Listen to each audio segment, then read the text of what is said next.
Bonjour, l'une des grandes questions qui se posent, c'est qui a réellement le pouvoir dans les entreprises? On a souvent tendance à dire que les décisions ne se prennent pas forcément à la vitesse que l'on aurait voulu. C'est vrai côté prestataire, c'est vrai aussi côté acheteur. Ça tombe bien car avec moi aujourd'hui, j'ai un prestataire et j'ai des acheteurs. Alors on va tout de suite regarder avec eux comment ça se passe. Moi j'ai envie de vous poser une question, messieurs. Le pouvoir est-il une question de communication?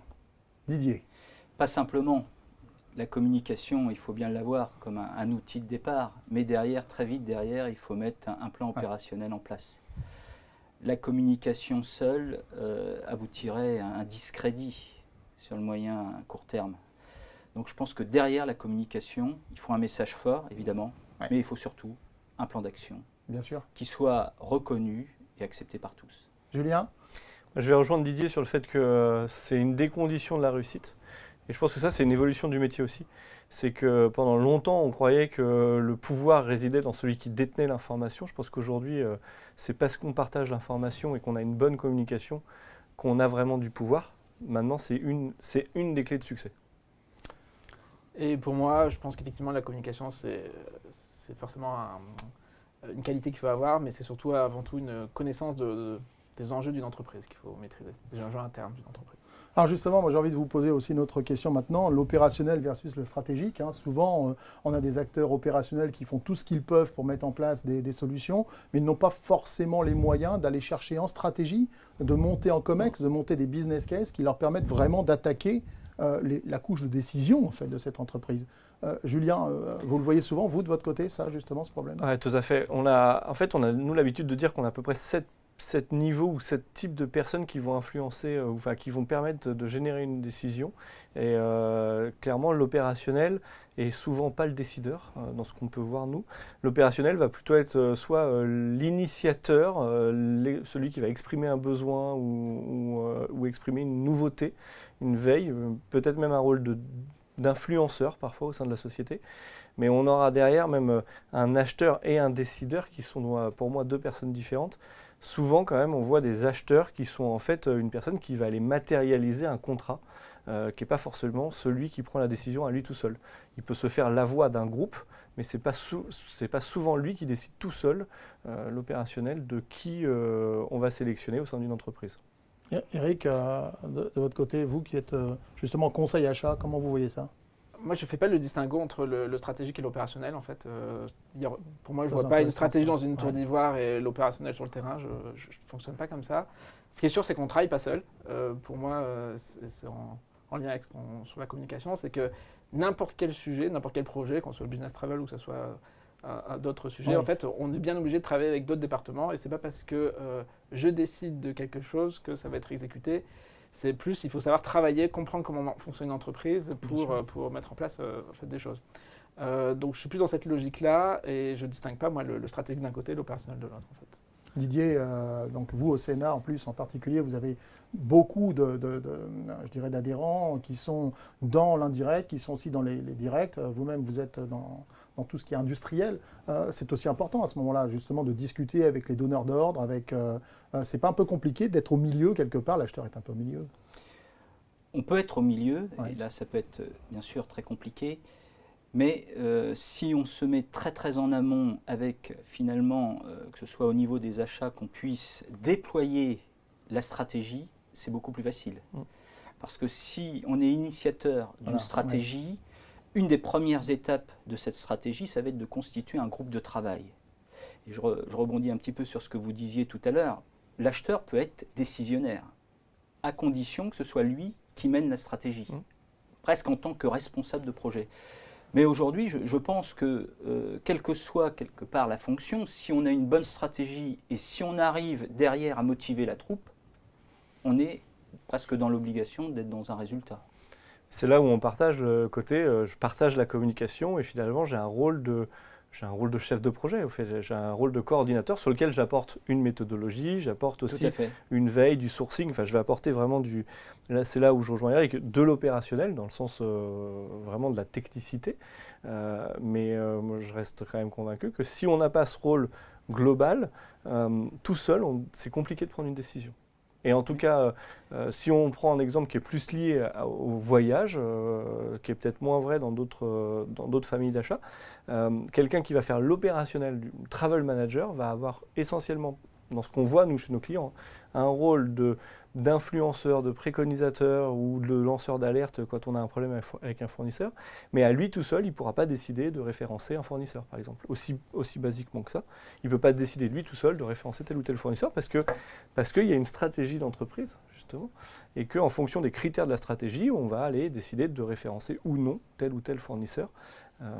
Et les critères peuvent être multiples, ce qui fait que l'acheteur, pour le coup, a ce rôle central de savoir qui est la bonne personne qu'il doit référencer. Mais quelque part, Eric, je vous laisse réagir.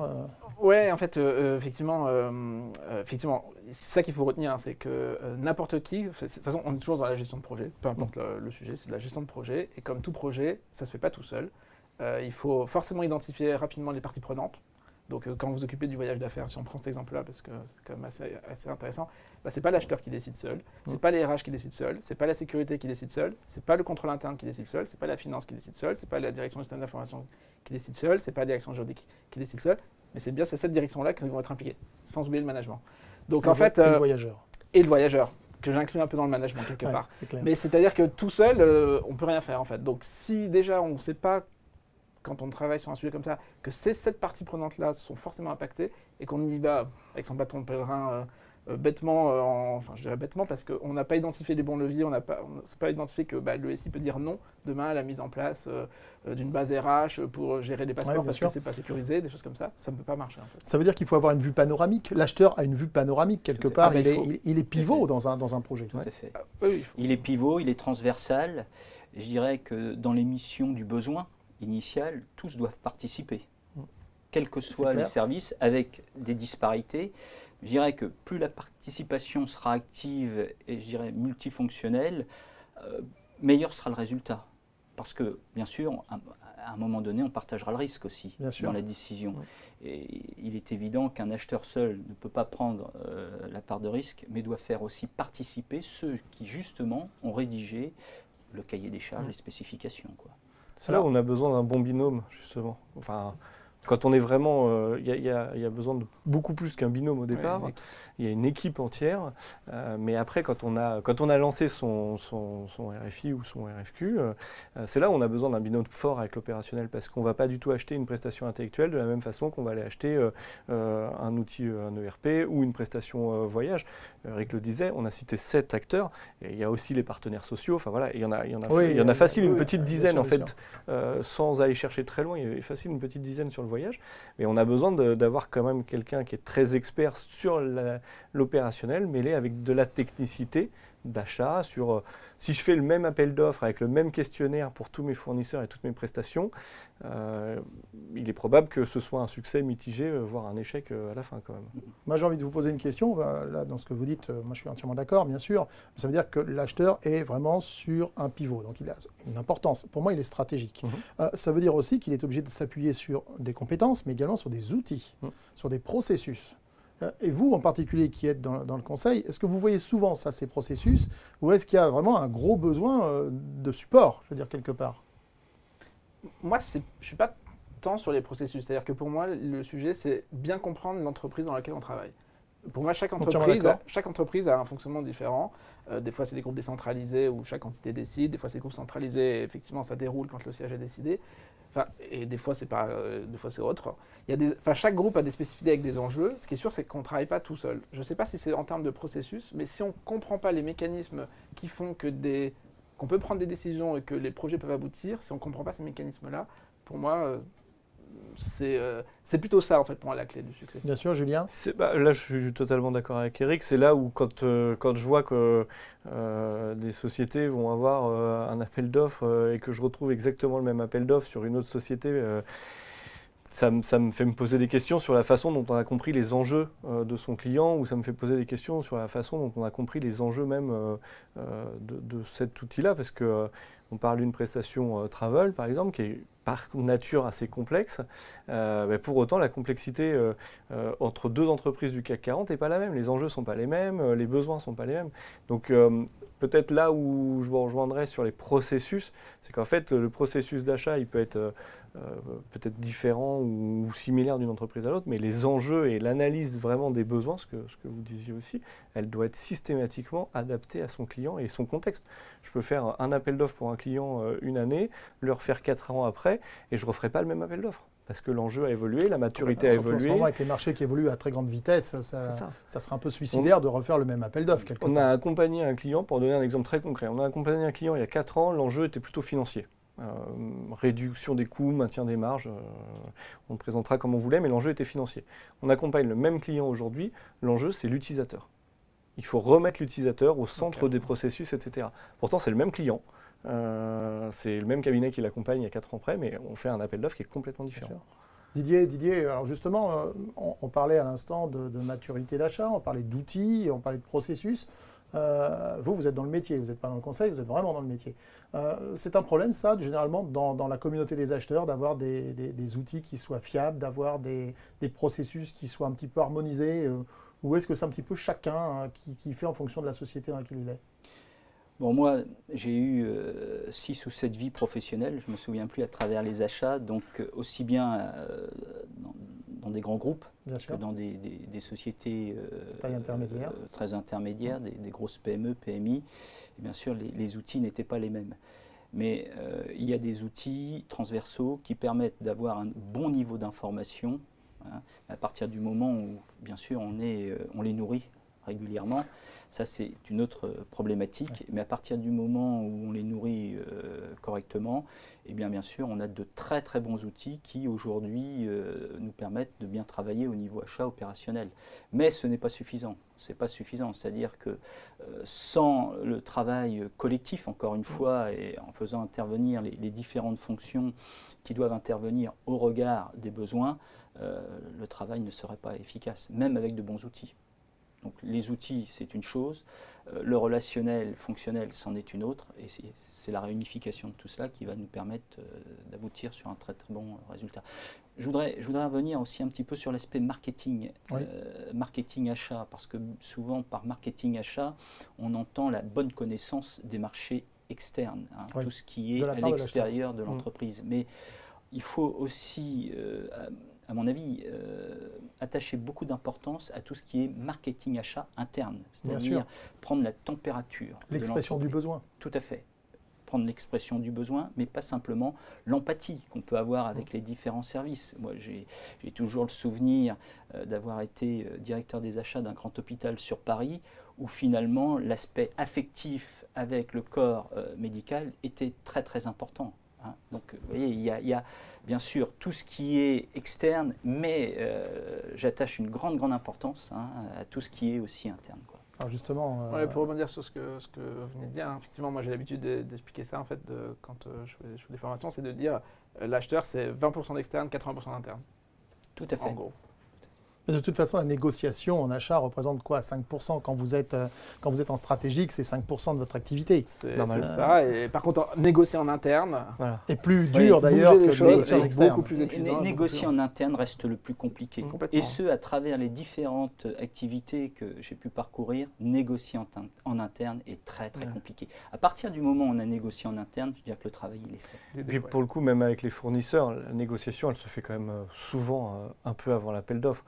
Quand on a intégré aussi, c'est la partie marketing externe, mais quand on a intégré la partie fournisseur à l'expression de besoin final, on a quelque chose aussi de plus concret. Quand on a présenté en amont le projet, l'entreprise, etc., on a souvent des fournisseurs qui ont envie de répondre pour le projet, plus que pour la marque, plus que pour décrocher un marché. Et à partir de là, la négociation, elle va déjà être un peu plus intéressante parce qu'elle sera un peu plus intuitive. On aura un fournisseur qui aura vraiment envie de faire corps avec son client. Et en interne, on aura déjà quelqu'un qui aura fait tout le travail pour aller expliquer qu'on a besoin de changer pour telle et telle raison, ou voilà la démarche dans laquelle on va changer. Et c'est vrai que cette partie-là, elle est essentielle. Être capable de faire son propre marketing en interne, c'est comme on parlait tout à l'heure, c'est comme de la gestion de projet. Il y a beaucoup de projets qui échouent parce que dès le départ, ils ont été mal ficelés. On n'a pas le bon sponsor, on n'a pas la bonne stratégie. Et ça, c'est un des leviers de la stratégie, c'est susciter l'intérêt. Alors susciter l'intérêt, bien sûr, en interne, mais bien sûr, susciter l'intérêt aussi en externe auprès du marché des fournisseurs. Et faire en sorte que la corbeille de la mariée soit la plus attrayante possible. Quoi. C'est-à-dire que pour être acheteur, il faut être un excellent vendeur? Oui, je pense que c'est mieux. Oui, je pense que c'est mieux. Oui, tout à fait. C'est là où de plus en plus. Oui. C'est là où le rôle d'acheteur a beaucoup évolué aussi. Je trouve c'est ça. En ça, c'est très intéressant. On a une vision d'un acheteur qui était un peu cost killer à partir du moment où c'est bien professionnalisé, à un acheteur qui est un peu une espèce de commercial de sa société, non pas pour vendre des produits, mais pour être sûr d'acheter au meilleur prix. Et le meilleur prix, il se fait pas toujours par de la négociation pure et dure de dire c'est moins 30 par rapport au marché d'avant. C'est la raison pour laquelle on parle de plus en plus de coûts. De coûts complets même. COUT, mais aussi de coûts COUP quelque part, parce que c'est un petit peu la même chose, avec deux approches complètement différentes. C'est une fonction qui est de plus en plus complexe, la fonction d'acheteur, parce que l'acheteur est obligé d'intégrer de multiples notions, notions juridiques, notions de coûts globaux. Donc dans le coût global, on ne définit pas simplement le paramètre prix, ni la qualité, ni la logistique, mais il y a de plus en plus de paramètres qui rentrent justement dans ce coût global. Je sais que vous avez fait des sujets sur le RSE. Le RSE est un des paramètres. L'empathie, la communication en est un autre. Aujourd'hui, la veille technologique, le fait d'avoir des sous-traitants qui puissent être force de proposition, intègre le coût global. On est acheteur ou on devient acheteur? C'est dans l'âme? C'est compliqué de répondre parce que, pour rebondir sur la question que je vous pose au départ, qui a le pouvoir quelque part, je veux dire, il y a des choses qui sont innées. Si vous n'avez pas tous les éléments justement de communication, d'empathie, comme vous dites Didier, d'aller chercher l'information, de s'intéresser aux produits, au marché que vous faites, il y a un moment donné où ça va bloquer. Donc si vous n'avez pas ça dans votre ADN... Pour le coup, je pense que si on recherche que de la technicité, mais c'est vrai pour le métier d'achat et je pense que c'est vrai globalement pour le métier. Pas que, voilà. Si on recherche que de la technicité, on sera peut-être un très bon négociateur, mais on aura raté l'amont, ou on aura raté la gestion de projet. Si on n'est pas curieux, on va aller acheter un prix plus qu'une prestation. Si on ne forme pas par curiosité, si on ne comprend pas vraiment le métier ou le sujet qu'on va aller acheter, c'est plus compliqué. Un acheteur, c'est sa grande difficulté. À moins d'être dans un grand groupe, et même dans un grand groupe, il a plusieurs familles d'achats. Il faut qu'il s'intéresse un peu aussi au métier, aux problématiques. Une question que je m'amusais à poser à l'époque où j'étais en agence de voyage, aux acheteurs que j'avais face à moi, je leur demandais à quelle fréquence ils voyageaient. Et parfois, on se rendait compte qu'on avait des acheteurs qui ne voyageaient jamais. Ce qui n'est pas forcément grave, si derrière ils ont un bon binôme ou si derrière ils ont fait tout ce travail de recherche, d'analyse des besoins, d'analyse de l'existence, ce n'est pas forcément gênant. Par contre, s'ils ne voyagent pas, qu'ils font l'achat un peu seuls dans leur coin et que le critère prix est le critère qui est primordial, ça ne marchera pas. Typiquement, moi à l'époque en tant que fournisseur, on ne répondait pas à l'appel d'offres parce qu'on savait qu'on ne se serait pas bien placé. Et en tant que conseil, nous on va les amener à essayer d'avoir un spectre plus large. Moi, pour répondre à votre question, pour moi, personnellement, on est acheteur. Acheteur, c'est une vocation. On ne le devient pas. Pourquoi? Parce qu'il y a beaucoup de qualités demandées pour être acheteur, dont la curiosité, l'empathie, la connaissance, la soif de connaissance. L'éthique. Il y a beaucoup de qualités. Et moi, aujourd'hui, qui enseigne un petit peu, je vois tout de suite ceux qui ont l'âme, quelque part, de le devenir, et ceux qui ne seront jamais de bons acheteurs. Ouais, je nuancerai un petit peu quand même. Enfin, personnellement, je pense qu'il faut avoir une fibre. Il y a la fibre acheteur peut-être, mais moi, je viens pas des achats, par exemple. J'ai pas fait beaucoup d'expérience dans les achats. J'ai différentes vies dans l'entreprise. Pour moi, c'est beaucoup de bon sens en fait. C'est beaucoup de bon sens. Et pour moi, le fil directeur, c'est plutôt de la gestion de projet en fait. Pour moi, c'est ça. Effectivement, il faut une appétence pour la catégorie d'achat ou la famille d'achat qu'on suit parce que sinon c'est un peu ésotérique quoi. Mais pour moi c'est beaucoup de gestion de projet et beaucoup de bon sens et je fais souvent des analogies entre les achats qu'on ferait en entreprise versus les achats qu'on fait à titre perso. On va pas, par exemple, quand on fait un repas de famille, on va pas aller acheter le rôti à Marseille alors qu'on habite à à Paris. On va peut-être acheter le pain tout fait alors qu'on va faire soi-même sa tarte. Enfin, il y a plein d'analogies à faire entre sa vie personnelle et la vie professionnelle en fait, en termes d'achat. Et souvent, effectivement, on voit des comportements différents entre ce que fait l'acheteur dans l'entreprise qui ne pourrait pas s'appliquer à titre perso dans sa vie personnelle. En fait. Est-ce qu'on donne justement assez le temps à l'acheteur de gérer correctement ses projets, de faire vraiment de la gestion de projet? Est-ce qu'on n'attend pas de la part des directions plus du prix, du coût, de la performance économique, alors que cette performance, elle s'obtient surtout justement en pilotant correctement ses affaires? Bien sûr, mais depuis la nuit des temps. Ouais. C'est vrai que il y a un adage qui dit que l'acheteur doit se hâter lentement. Mais aujourd'hui, on n'est pas du tout dans cet adage. C'est-à-dire qu'on demande tout de suite des résultats. Et bon, il n'y a rien de pire que pour aller dans le mur, quoi. Parce que ça nous amène... La grosse problématique, c'est que dans un grand groupe, dans une grande entreprise, on n'a pas les mêmes objectifs. Et à partir du moment où on n'est pas aligné sur les objectifs, chacun va tirer un petit peu la corde à lui. Et à partir de là, on n'est pas dans un travail d'équipe où chacun cherche le même but, quoi, le même objectif. Et le point aussi, moi je trouve, dans ce qu'on a constaté, qui manque parfois, c'est qu'on peut avoir des gens qui achètent bien. C'est-à-dire que je pense qu'ils ont acheté le bon prix. Quand on arrive sur un client qui a déjà acheté, par exemple, et on vient plutôt sur d'autres sujets... déploiement, par exemple. Par exemple, ouais. Et en fait, on s'est aperçu que l'achat a été bien mené, mais en fait, on n'a pas pensé à la vie du contrat. Et pour moi, ça fait aussi partie de l'achat. C'est-à-dire que je peux acheter très bien, mais si derrière, en fait, on n'applique pas le contrat parce qu'on continue à aller... On le voit beaucoup dans l'événementiel, ça. On a des contrats un peu bien négociés avec des hôtels, puis en fait, chaque direction commence à aller acheter un peu là où ils veulent, etc. Au final... On a beau bien avoir acheté, je trouve que c'était du temps perdu et globalement l'entreprise a perdu son argent. Il y a aussi parfois où je pense qu'il faut accepter, c'est ce qu'on disait, il faut se hâter lentement, mais il y a des fois où il faut aussi être conscient de ses propres contraintes. Une entreprise qui nous dit j'ai un budget qui est très faible et j'ai pas forcément toute la technicité, etc. Mais par contre j'ai besoin de résultats vite. Et à un moment, il faut peut-être aussi là accepter de faire un achat sur lequel on va mettre que 2 fournisseurs. Et peut-être pas faire un achat sur lequel on va demander à 10 fournisseurs de candidater.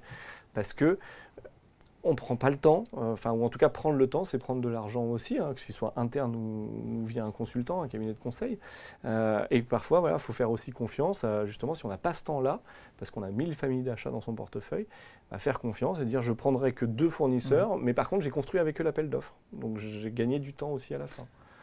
Oui, c'est ce qu'on disait au début. Pour moi, c'est le distinguo entre qui pour moi n'existe pas entre l'opérationnel et le stratégique. Il n'y a pas le référencement d'un côté et les achats opérationnels. Pour moi, quand on fait du référencement, on fait du référencement parce qu'on espère déployer le contrat. Donc quand on achète et qu'on fait du référencement, c'est pour déployer. Et effectivement, on est forcément en fait concerné par ça, en fait. Par la vie du contrat. En fait. On a une question qui vient d'arriver sur le chat, là, donc assez intéressante justement, quand on parle de projet dans lequel est inclus la DSI, la DRH, la communication, et que chacun tire la couverture un petit peu à lui. Qui décide en fait? C'est l'acheteur qui doit, à votre avis, justement, pour garder les rênes de son plan, décider et s'imposer comme celui qui a le pouvoir. C'est le sponsor qui aura donné la légitimité, selon moi. En début de projet, il y a un sponsor qui donne des rôles, qui définit des rôles avec une matrice, un RACI, chacun a son rôle et sa carte à jouer. Si on n'a pas à un moment ce rôle-là qui a été bien défini, pendant tout le projet, on aura un sujet. C'est vraiment le démarrage, les premières étapes de la stratégie. C'est déjà, quand on déploie une stratégie, quand on met en place une stratégie, c'est le groupe de travail déjà, la légitimité du groupe de travail, du sponsor et des gens qui vont être autour de la table pendant cette stratégie. Et clairement prendre ceux qu'on sait qui seront contre dès le départ. Exactement. Oui, exactement. Sinon, c'est mort. Exactement. On arrête de les oublier. Et c'est pour ça qu'on revient sur le fait de se dire ce qu'on disait tout à l'heure, la négociation interne est primordiale. Ouais. Mais c'est normal en plus, le payeur, qu'il soit directeur financier ou directeur comptable, si on est plus sur un sujet de note de frais par exemple, n'aura pas du tout les mêmes objectifs que la DRH, qui est pour autant tout aussi impactée. Sauf qu'on n'a pas les mêmes objectifs en termes de délai, en termes d'impact sur les équipes. Ça fait revoir tous les process de validation, etc. C'est un projet qui est un peu lourd, qui l'est un peu moins pour la DRH sur cet exemple-là. Ça veut dire que les deux n'ont pas forcément les mêmes contraintes, la même envie d'y aller ou pas y aller, etc. Et encore une fois, si on n'a pas défini une stratégie dès le départ, ça va être compliqué. Parce que le sponsor, il est important, mais le sponsor aussi, on a des sponsors non officiels qu'il ne faut pas oublier. Et c'est un peu, je rejoins Eric aussi quand il dit, il faut penser même à ceux qui ne sont pas d'accord. C'est là où les sponsors non officiels ont un rôle à jouer. C'est-à-dire quelqu'un qui va être un sponsor un peu invisible va permettre d'aller convaincre après un comité de pilotage, d'aller discuter, etc. C'est du lobbying, là, à ce moment-là. C'est du lobbying, complètement. Mais c'est le rôle, interne qui est extrêmement important sur un projet. Et le lobbying interne, il est très important. Alors on a peut-être oublié quand même quelque chose, c'est la légitimité, la stratégie. Il faut que ce soit impulsé du haut. À partir du moment où elle est, parce que là on a souvent cette problématique-là, elle n'est pas souvent forcément impulsée de la direction générale ou du PDG. Mais il faut que ça soit un support intangible. Je veux dire, il faut qu'il soit constant aussi dans le temps, parce que ce n'est pas une impulsion seule qui peut aider, Didier, vous êtes d'accord? Naturellement. Vous voyez bien naturellement. Mais c'est là la difficulté aussi. Il faut que ça dure dans le temps. Après, on peut être un peu tordu là-dessus. C'est-à-dire qu'on peut construire la légitimité après coup. C'est-à-dire qu'on peut essayer de raccrocher un de ces projets à un projet stratégique en haut en disant oui, il y a un impact entre les deux et l'utiliser comme argumentaire commercial pour faciliter. On l'a beaucoup sur les projets de notes de frais, on l'a énormément avec la transformation digitale des fonctions finance. Et ça, c'est un levier qui est formidable parce que ça permet d'arriver et de dire l'enjeu, mais c'est ce que vous disiez au départ. L'enjeu chez nous, par exemple, ça va être la transformation de la fonction finance. Un des moyens pour y arriver, c'est la digitalisation de la note de frais. Et donc, c'est une façon d'amener le projet dans ce projet un peu plus gros, mais aussi de bénéficier de ressources. En interne aussi, c'est une autre façon de bénéficier de ressources parce que sur ce projet de transformation digitale de la fonction finance, il peut y avoir des ressources affectées, des consultants. Là, c'est aussi une façon, quelque part, de bénéficier de ressources supplémentaires. J'ai une remarque qui vient d'arriver sur le chat qui est intéressante. Et là, Didier, je vais la poser directement. On me dit, mais l'acheteur, quelque part, il doit prendre le temps de connaître le marché. Vous l'évoquez d'ailleurs, Eric. Il doit prendre le temps de connaître parfaitement le marché, les outils, l'écosystème dans lequel il va évoluer, que ce soit en interne, mais surtout en externe aussi. Évidemment. Le marketing achat, la veille technologique, la veille technico-commerciale, c'est une partie intégrante du métier d'acheteur. Et oui, et c'est pour ça que je disais tout à l'heure qu'un acheteur doit être curieux. Bien sûr. C'est cet aspect curiosité qui va faire que l'acheteur va... moi, je vois actuellement, je suis sur un sujet impression 3D. C'est quelque chose que je ne connaissais pas encore très bien il y a quelques semaines. Et ben, je m'implique de plus en plus parce que je vais à des salons, parce que je lis la littérature sur le sujet, parce que je commence à regarder un petit peu le marché fournisseur potentiel, pas simplement national mais aussi international. Non, bien sûr. Ça, c'est là aussi ce qui rend le métier passionnant. C'est qu'il faut avoir quelque part une double casquette, la casquette interne mais aussi et surtout la casquette externe de connaissance du marché, ce qu'on appelle aussi, oui, bien sûr, le marketing achat. Autant l'acheteur doit aller voir les fournisseurs, mais autant les fournisseurs doivent aussi communiquer vers cette communauté d'acheteurs, décideurs, opérationnels. Enfin, communiquer est essentiel aujourd'hui. Bien sûr, mais je dirais par retour d'expérience, ils le font. Ils le font d'autant plus aujourd'hui. Alors c'est vrai qu'il y a quelque temps, je parle toujours par retour d'expérience parce que j'ai dans ma besace pas mal d'expérience, mais je vais prendre les sous-traitants de l'aéronautique. Bon, à un moment donné, les sous-traitants de l'aéronautique, on allait les voir. Ah ben non, moi je travaille avec l'aéronautique. Ils nous prenaient avec une certaine décence en disant, je travaille avec l'aéronautique, donc mes capacités de production ne sont pas pour vous. Bon. Il y a encore quelques temps, ça existait. Ces phénomènes-là, on les voit de moins en moins. Parce qu'on a des marchés qui sont bien sûr de plus en plus compliqués. Et éphémères aussi. Et éphémères. Ça, c'est important. Je crois qu'aujourd'hui, on est, comme dans la société dans laquelle on vit aujourd'hui, on est sur de l'usage unique. On est vraiment... donc c'est pour ça aussi qu'il faut se hâter lentement. Il faut aller rapidement à la prise de décision. Mais oui, pour revenir sur votre question, bien sûr, il faut avoir une parfaite connaissance des marchés externes.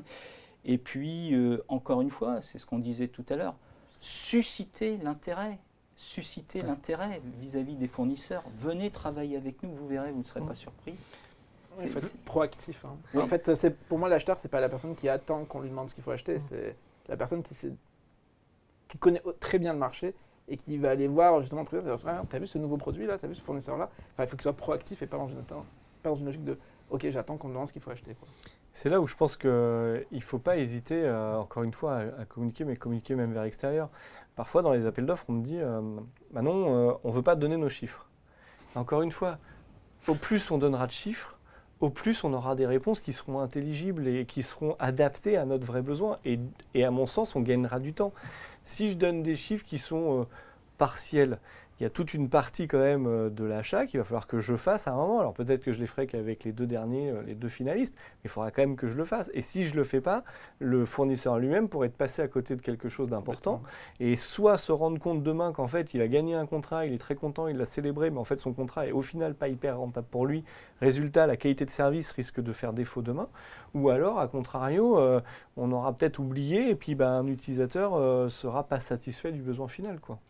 C'est là où je pense que c'est important vraiment d'être hyper transparent. On n'a pas grand-chose à perdre et on a, à mon sens, je ne sais pas là-dessus si Didier vous êtes d'accord, mais absolument, on a tout à gagner à être transparent avec ces absolument, il faut jouer au maximum la transparence et je dirais que malheureusement, dans ces périodes compliquées avec cette crise sanitaire, il a fallu qu'on se rapproche aussi des fournisseurs parce qu'on a eu une autre problématique depuis le début de la crise, c'est de savoir si nos fournisseurs allaient bien.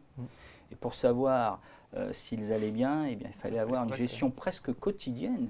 Moi, j'ai vu depuis mars, pendant presque 2 mois, appeler régulièrement mes fournisseurs pour savoir s'ils allaient bien. Et donc là, bien sûr, ça nous rapproche davantage. Et quelque part, ça nous permet aussi d'être plus transparents qu'on ne l'était. Voilà, maintenant vous savez qui a le pouvoir de décision dans l'entreprise. Il n'y a pas que le CEO, il y a aussi l'acheteur qui sert de pivot. Il n'est bien sûr pas le seul acteur qui a le pouvoir de décision. En tout cas, merci à Didier, merci également à Eric et à Julien. Merci à tous et à bientôt.